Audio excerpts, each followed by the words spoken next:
नमस्कार मित्रांनो, आज आपण कुरकुरीत समोसे रेसिपी बघणार आहोत। त्यामध्ये मैदा, ओवा, तूप, तेल, थोडंसं मीठ आणि पाणी घालून आटा तयार करून घ्यायचा। त्यानंतर सारणासाठी आपण मटर व बटाटे शिजवून घेतले। त्यामध्ये चटणी, मीठ, चाट मसाला घालून सारण बनवून घेतले आहे।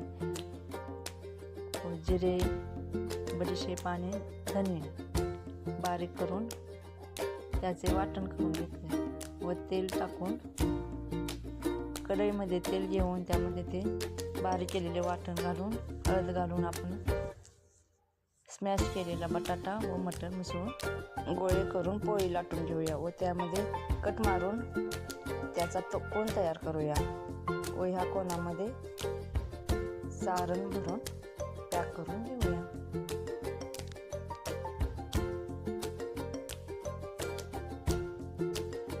आपले समोसे आता तयार आहेत व हे समोसे तेल तापवून तेलामध्ये मंद आचेवर तळून घेऊया। आपले कुरकुरीत समोसे तयार आहेत।